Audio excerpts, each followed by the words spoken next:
Hi. Hey everybody, welcome back to another episode of Spoiler Alert by Fan Service Apparel. Hi. Welcome. Welcome. Hello. I'm Jené. I'm Nick, and I think we're just going to jump right in because we need to talk about What If. We do actually. Episode 3. Oh, yes. So Sorry. that we are absolutely going to jump right into that. But first, there were two things I wanted to touch base on. Okay, yes. Okay, so the first is going to be Magic Key. Oh. And the second is going to be that new trailer that just released for Spider-Man No Way Home. So take your pick. Which is first? Which topic? Let's start with No Way Home. Okay, great. So that trailer just dropped yesterday, right? Because today for us is Wednesday. It dropped on Tuesday. Yesterday.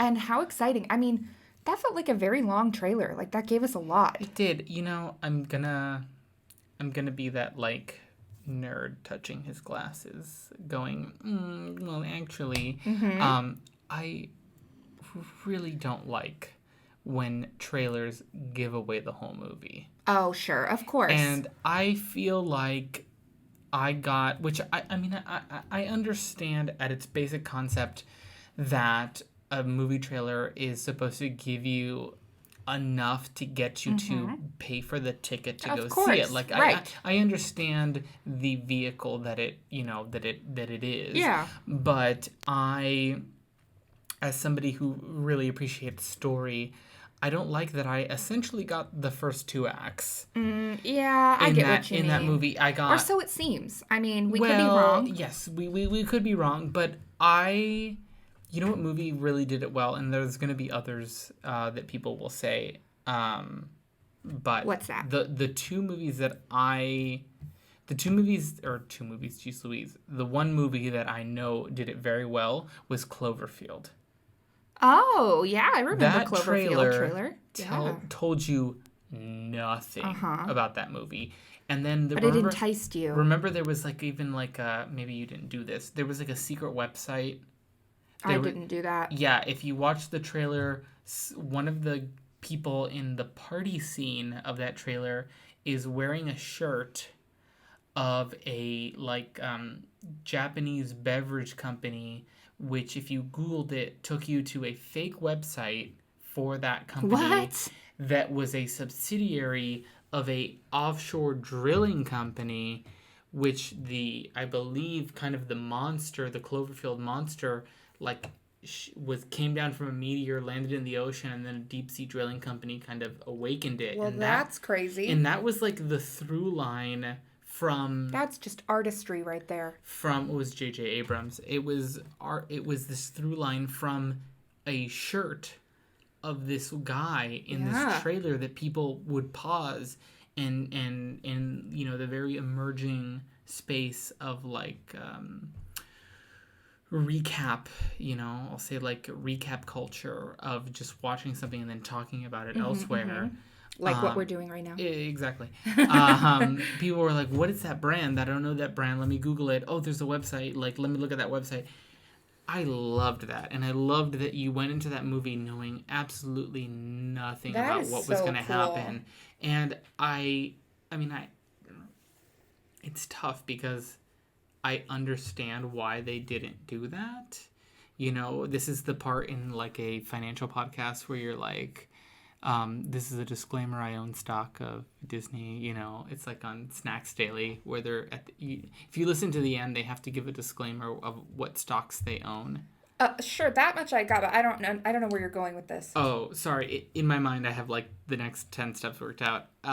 Basically, as an investor in the Walt Disney Company, and as somebody who's seeing this movie as an investment that needs to pay off as a return, I understand making a trailer that is going to entice people enough to pay for a ticket or pay for premiere access to watch the movie. I get that. As an investor, I'm like, awesome. Show them half the movie. Make them pay $30 for the other half. I get it. I get it. As a fan, I wanted no context. I wanted a trailer that was 1 minute of scenes that made no sense, and you're like, I need to see the movie to see how all of these things connect to one another. You know what I mean? I do know what so you mean. like I see both sides of the coin, and that's my big takeaway is that I loved everything I saw in that trailer. I want to see the movie. I will see the movie, so it worked on me. But I also would have loved to have seen all of those big reveals in the movie fresh for the first time. I want that Baby Yoda moment, which I now want that to be a term. That Baby Yoda moment, it was not ruined ahead of time. Jon Favreau made sure that nobody knew about it. Because how genuine was that reaction when that little hand came out? Remember, we in our office we used to do Mandalorian Fridays, where we would watch The Mandalorian. I think starting with the first episode of The Mandalorian, we started watching it on Fridays in the office in the conference room. And when that little hand came out, and we were all like, oh, I know what that hand is. That moment, like to get that back. I miss that, and that was such an intentional decision, and we don't get that too often. So that's all I'll say about that. I want to move on. I think we spent quite a lot of time on that trailer. It's okay. I thought we'd kind of recap about the things we did see on the trailer, but that's okay. I just think that my favorite part was seeing cozy Doctor Strange in the sanctum full of snow. Why is it full of snow? Which there are, there's fan theories that wasn't the real Doctor Strange, that was Mephisto pretending to be Doctor Strange. So we'll see. I feel like people have been ringing the Mephisto bell for quite some time. Since WandaVision, where they're like, it has to be him. So We'll see. I will be excited if it is, because in that moment I'll be like, they were right. But we'll have to wait till Christmas. We'll have to wait till Christmas to see that. Unless there's more trailers in the future. Well, there will be. They give you the third act, and then you see all three acts in trailers. Just trailer 4. And then the movie's just like a fun thing you can do. The movie's just the post-credit scene. Oh, man. Well, moving on. Magic Key dropped today at 10 a.m. 10 a.m. Nick and I both got our Magic Keys. We're so excited. We waited in a queue for 3 hours, a virtual queue. Much better than Oogie Boogie Bash. Oh my gosh. Virtual queue. We never got tickets to Oogie Boogie Bash. I'm still in the queue now. There's still people waiting in the queue for Oogie Boogie Bash. Meanwhile, people are getting their Magic Keys, which is so exciting. So we talked about Magic Key a little bit last episode, and so I don't want to talk about it too much longer, but I did want to say that if you listen to our last episode, you will remember that Nick brought up where that term comes from and where it originally was. It was a part of the ticket book, and it was a special kind of ticket where you could ride any attraction with it. It's super cool, and in that moment, while we were recording the podcast, he pulled up a picture of that ticket and showed it to me, that was one of those moments where, if we were on camera, you'd see it. We weren't, but you can still see it because actually I was so inspired by that I decided to make it into some items in our shop. So now it's available on fanserviceapparel.com. Check it out. You can get some things inspired by that original Magic Key, like stickers of it, or a shirt, just some fun stuff like that, and maybe more to come too, because I just think there's a lot of really cool potential there. The Magic Key kind of ticket in the ticket book went through a couple iterations, so this is just one of the iterations, and if people like it, we can kind of dive deeper into the kind of the little time capsule that was the beginning to end of Magic Key in the ticket book system. It's and I'm sure that Disney will come out with their Magic Key merchandise, and I'm sure it will be cute and all, but I highly doubt that it's going to be inspired by. Well, if it's anything like the pin that was it charter member or founding member, if you buy the Magic Key annual pass within the first. It's not a pass. Sorry. They say what they say. This is not a pass. This is like Galaxy's Edge. What does everybody say? You're going to Star Wars Land. It's not Star Wars Land. And then if you say actually it's Galaxy's Edge, and they're like, okay, Oscar. Actually. they have that pin that if you buy it within the first certain amount of days, I want to say it's 66 days because the park is celebrating 66 years. Yep, that's what I heard. You get that pin that says Magic Key on it. I think that's the new artwork, the new version of that old artwork. So we might be seeing some merchandise with that kind of redrawn artwork. I love me a cool pin. But all that to say that you are not going to find the 60s and 70s version of Magic Key anywhere else but on the Fan Service Apparel shop. That's right. Old retro Disneyland is your jam, like it is ours. Ours, for sure. So anyway, just wanted to let you guys know about that. And also say, we are Magic Key holders. If you are too, let us know. And you may run into us at the park, and that would be cool. And we hope we run into you at the park. And if so, we'll say hi and we'll be friends and hang out and ride something together. Yeah. Cool. Anyway, let's now after we've got all that out of the way, let's talk about this episode of Marvel's What If. Wow. So I feel like, previously in the first episode, it was like you have to have watched Captain America, First Avenger.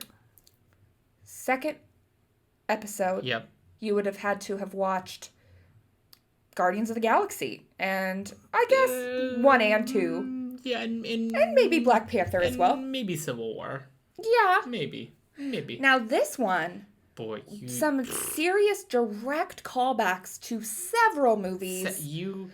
But also so weird because I was very confused by the timing of these things because I'm like, wait, but that moment was from Thor, and that moment was from was there anything from Thor actually? I'm just thinking of Thor. But all the stuff with Barton and Fury, where Mjolnir was like in the ground kind of thing. That's all from Thor. And that moment was from Iron Man 2, and that moment was from Avengers, and then, so many, Yeah, and you have to know that those moments in the comics all happened within the same week. I didn't know that. Yeah. That is weird to me. I'm still trying to wrap my brain around this. And the fact that the very last thing that happened in that week was finding Captain America. I'm still confused. I'm gonna need a diagram.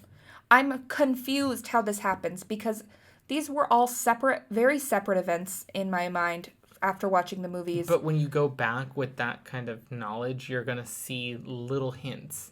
Remember in Iron Man 2, Coulson has to go somewhere? Yeah. That's where he's going. So, if you overlap the first Thor movie, that's happening right at the same time as Iron Man. Kind of, you see what I'm talking about? And then even the thing with the Hulk, that was from the pre-Mark Ruffalo Hulk. I never saw that movie. I mean, to be honest with you, I never watched them. I mean, I probably watched them when they came out.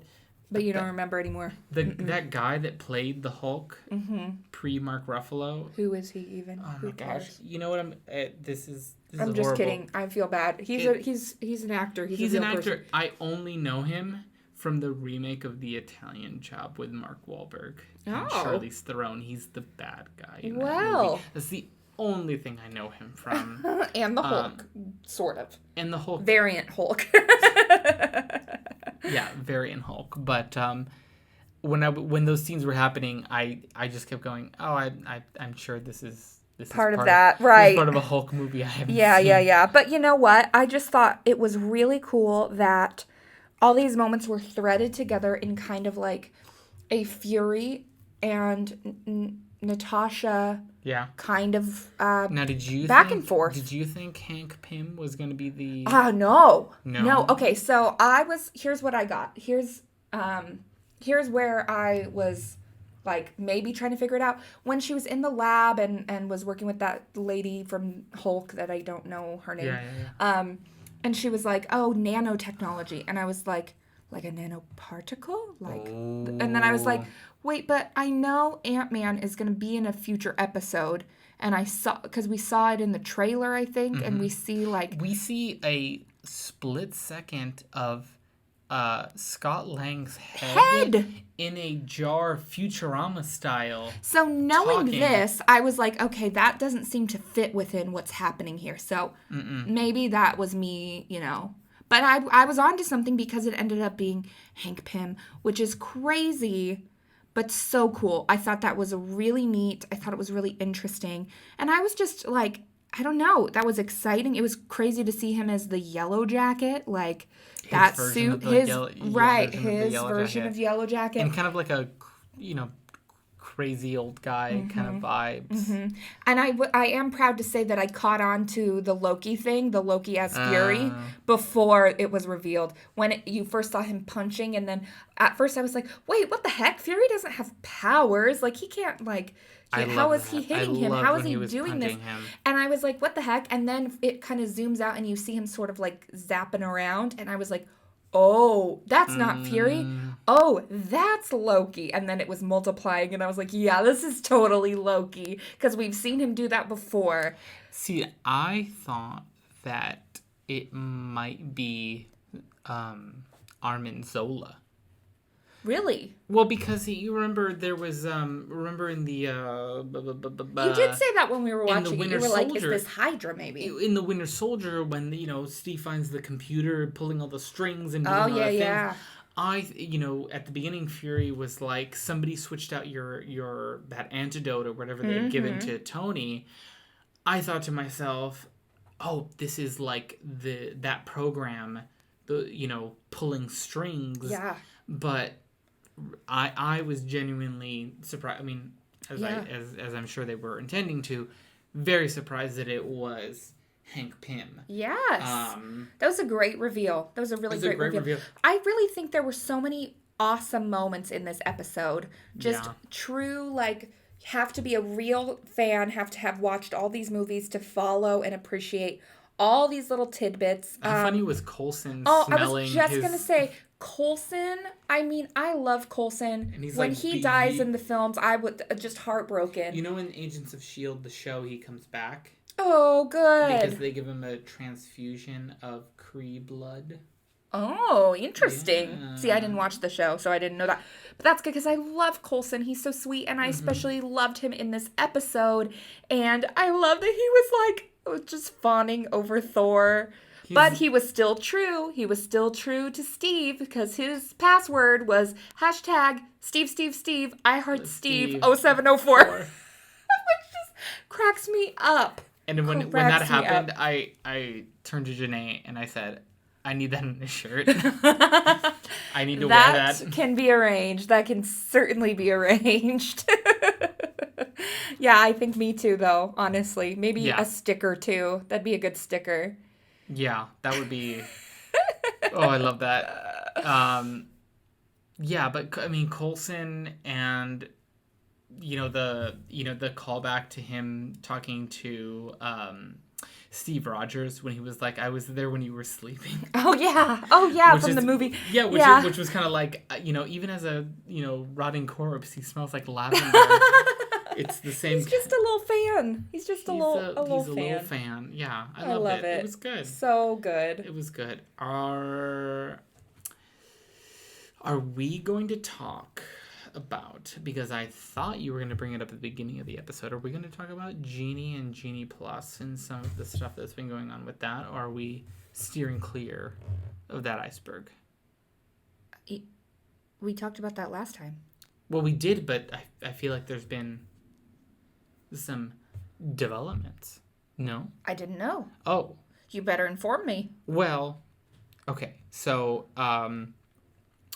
for those of you that also watch WDWNT on YouTube, Tom Corliss went on a very good rant about that, about Jené and Jené Plus, and I he like stopped his whole show and just like went for it. Well, give us the cliff notes. Well, the cliff notes were that that president of Parks, Josh D'Amaro, basically came out with a statement saying that Jené Plus, or no, not Jené Plus, Lightning Lane, which is the service where you pay for a fast pass at the moment, was meant for people that were visiting and had Rise of the Resistance or another like must-do attraction on their list, and weren't able to get an attraction.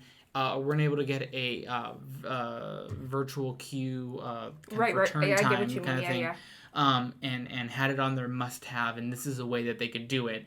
And he basically came out and said, you know, first you create a problem with a ride that can't handle the capacity of the demand, right? And then you basically come up with a solution, which is come pay more money for the problem we created. Oh, yeah. Which is very Cliff Notes version of how he said it, but it was so interesting that the Genie Plus and Lightning Lane videos that came out on the Disney Instagram had, I think at this point it is 90% dislikes, which is the most dislikes. Wait, dislikes on YouTube? On YouTube, yeah. Oh. Of them, like, talking about it. Yeah. Which is the most dislikes of any Disney YouTube video since they created their account. Uh-oh. Like, it is getting a lot of pushback. A lot of hard pushback. Getting some Eisner vibes. Honestly, imagine if they had YouTube during the Eisner days. Oh my gosh. Yeah. The dislikes.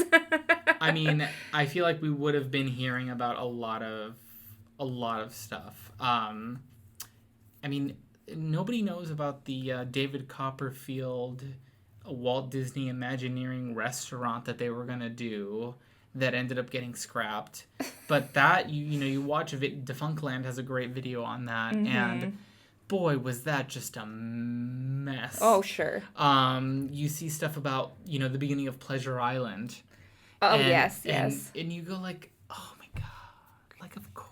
Not Pinocchio Pleasure Island. We're talking no, Disney, of course, Disney World. That would make more sense. This is Pleasure Island based on Meriwether Pleasure, the man that founded Pleasure Island. This could be a whole episode in and of itself. In the canon of Pleasure Island itself. Maybe it should be. I'll say this. The best part was Adventures Club, and that needs to come back in some way, shape, or form.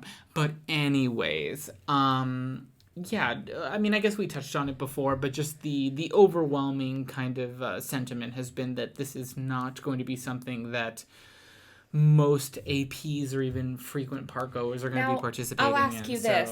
I know that, like, there's, no matter what Disney announces or rolls out, there are always grumbles and complaints. Every single time, no matter what it is. Fair. Does this feel like maybe more than usual? It does. It sounds like it. I mean, just the comment about the YouTube dislikes tells me.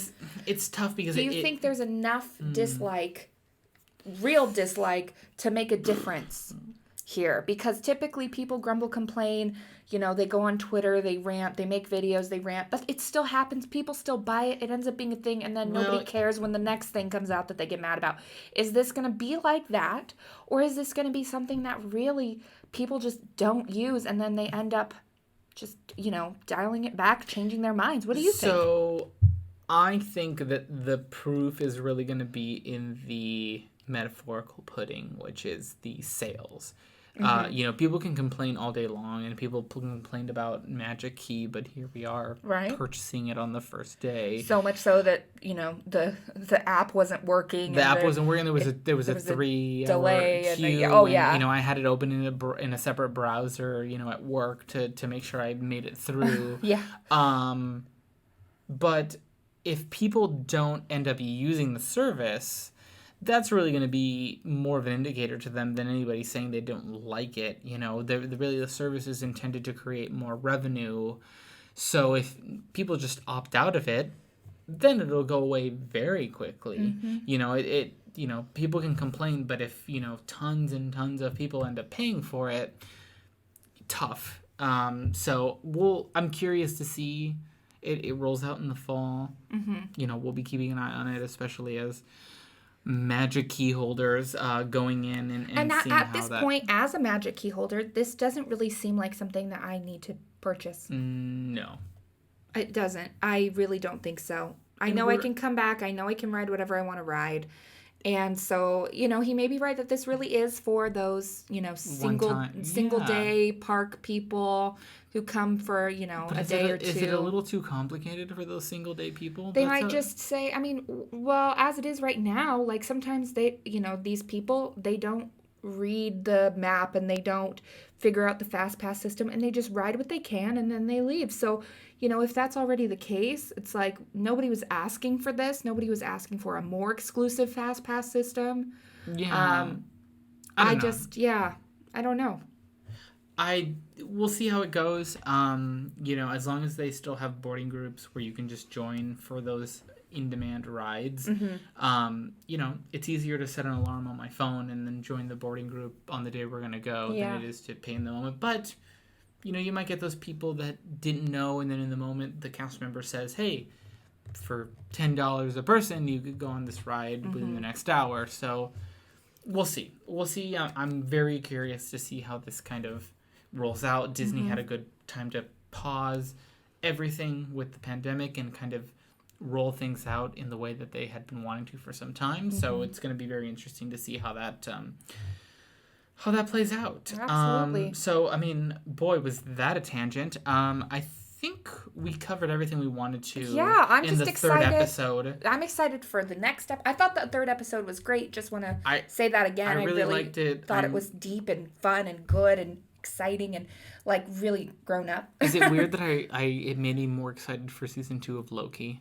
Oh, for sure. Seeing Tom Hiddleston, I was thinking to myself, we love Loki in this house. Man, that show was so good. Oh my gosh. Well, I'm excited to see what episode 4 is. Are we gonna get Scott Lang's head? Is it the zombie? Is it the zombies Avengers? we've seen? I'm trying to remember what else we saw in the trailer. There's so much. It's hard Gamora. Gamora is something. With the blade of Thanos from Endgame, which is the kind of helicopter blade, which was a throwback to the Thanos copter from the comics that we then saw in Loki.